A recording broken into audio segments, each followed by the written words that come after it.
안녕하세요. 건강마음경제입니다.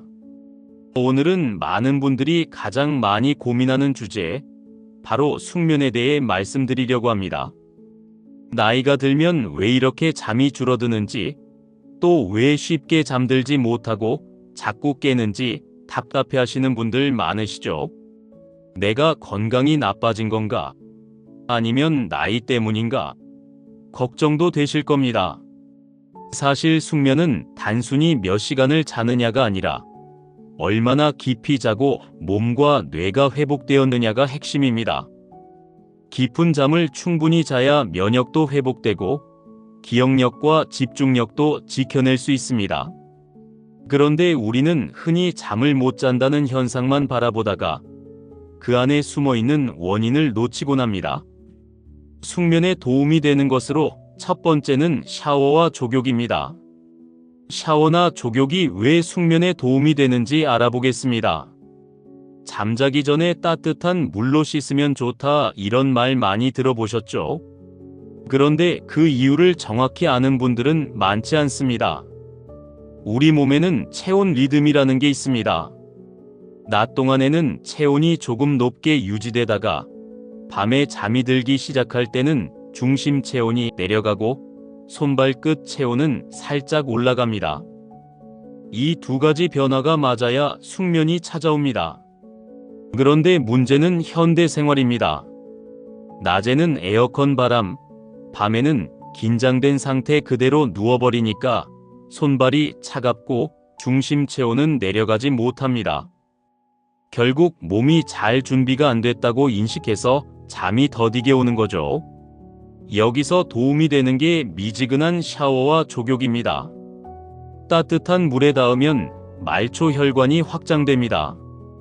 혈관이 넓어지면 열이 빠져나가기 쉬워지고 이후 체온이 부드럽게 떨어지면서 멜라토닌 분비 리듬이 자연스러워집니다. 쉽게 말해 몸이 잘 준비됐다는 신호를 뇌에 보내는 겁니다. 또 하나는 심리적인 효과입니다. 하루 종일 쌓였던 긴장, 답답함, 피곤함을 씻어내는 행위 자체가 마음을 전환시켜줍니다. 이제 하루가 끝났다. 이제는 쉬어도 된다. 이렇게 몸과 마음에 동시에 신호를 주는 거죠. 주의할 점도 있습니다. 너무 뜨거운 물에 오래 있으면 오히려 각성이 올라가고 땀이 나서 불편할 수 있습니다. 냉수 샤워는 순간적으로는 시원하지만 몸을 각성시키기 때문에 숙면과는 거리가 멉니다. 가장 좋은 건 따뜻하되 땀은 나지 않을 정도, 5분 이내의 짧은 샤워입니다. 족욕이라면 발목이 잠길 정도의 물에 10분 정도가 적당합니다. 그리고 샤워 후에는 얇은 양말을 신어주면 좋습니다. 발을 따뜻하게 유지하면 혈액순환이 계속 원활해져 체온 리듬을 더 부드럽게 이어갈 수 있기 때문이죠. 숙면에 도움이 되는 두 번째는 호흡입니다. 호흡은 왜 숙면에 도움을 주는지 알아보겠습니다. 많은 분들이 잠이 안 오는 건 잡생각 때문이라고 하시는데요. 사실 그 이면에는 신경계의 긴장이 숨어 있습니다. 낮 동안 긴장을 많이 하면 교감신경이 계속 활성화되어 있습니다. 교감신경은 자동차의 엑셀 같은 역할을 합니다. 심장은 빨리 뛰고 호흡은 얕아지고 뇌는 계속 깨어 있으려고 합니다. 이 상태에서 누워 있으면 몸은 자고 싶어도 뇌는 절대 잠을 허락하지 않습니다. 여기서 가장 간단하면서도 강력한 방법이 호흡 조절입니다. 특히 중요한 건 내쉴 때를 길게 하는 것입니다. 왜냐하면 내쉬는 동작이 바로 부교감신경, 즉 브레이크를 밟는 신호이기 때문입니다. 차를 생각해 보세요. 엑셀만 밟으면 위험합니다. 잠도 마찬가지입니다. 호흡을 통해 교감신경에 발을 떼고 부교감신경의 브레이크를 밟아줘야 숙면이 찾아옵니다. 예를 들어 4초 동안 들이마시고 6초 동안 내쉬는 단순한 호흡만 해도 심장이 안정됩니다. 맥박이 차분해지고 혈압이 낮아지면서 몸이 이제 안전하다는 신호를 받습니다. 실제로 연구를 보면 이렇게 호흡을 조절하면 뇌파에서 알파파와 세타파가 늘어나면서 수면에 들어가기 좋은 상태로 전환됩니다. 즉, 호흡은 단순한 숨쉬기가 아니라 신경계를 바꾸는 강력한 도구입니다. 여기에 간단한 스트레칭을 곁들이면 효과가 배가 됩니다.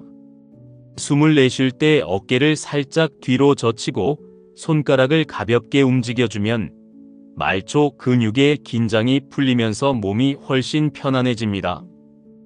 호흡과 움직임이 동시에 신호를 주는 거죠. 그래서 자기 전 호흡은 내가 지금 안전하다라는 걸 몸과 뇌에 알려주는 가장 직접적인 방법입니다. 세 번째, 숙면에 도움을 주는 것은 적는 것입니다. 머릿속 생각을 왜 적어야 하는지 알아보겠습니다. 누워서 눈을 감으면 갑자기 낮에 있었던 일들이 떠오르고 내일 할 일이 줄줄이 생각나죠. 이걸 심리학에서는 반추라고 부릅니다. 오늘을 계속 되새기고 내일을 계속 시뮬레이션 하는 겁니다. 문제는 이 반추가 멈추지 않으면 뇌는 여전히 일하는 중이라고 착각한다는 겁니다. 결국 몸은 피곤해도 머리가 계속 깨어 있으니 잠이 들지 못합니다. 여기서 도움이 되는 방법이 바로 적어내기입니다. 생각을 머릿속에만 두지 말고 종이에 옮기는 거죠. 심리학에서는 이것을 인지적 언로딩이라고 합니다. 작업 기억을 밖으로 꺼내 저장해버리는 겁니다. 오늘 마음에 남았던 일 한 가지, 내일 꼭 해야 할 일 한 가지, 그리고 감사한 일 한 가지, 딱 3줄만 적어도 충분합니다. 이거라면 첫째, 뇌의 부담이 줄어듭니다. 기록했으니 이제 내가 계속 붙들 필요 없어 하고 안심합니다. 둘째, 감정이 정리됩니다. 부정적인 생각에서 벗어나 하루를 긍정적으로 마무리할 수 있죠. 셋째, 반복하다 보면 뇌가 학습합니다. 이제 적었으니까 쉴 시간이다라는 조건 반사가 생기는 겁니다. 결국 이 작은 기록은 머리를 비워주는 장치이자 마음을 편안하게 내려놓는 의식입니다. 그래서 자기 전 짧은 메모는 생각보다 훨씬 큰 힘을 발휘합니다. 숙면은 거창한 비법에서 나오지 않습니다.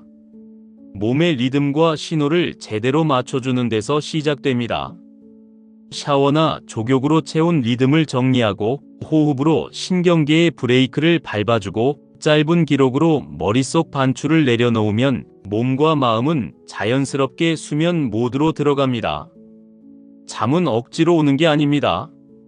준비가 되었을 때 자연스럽게 찾아오는 겁니다.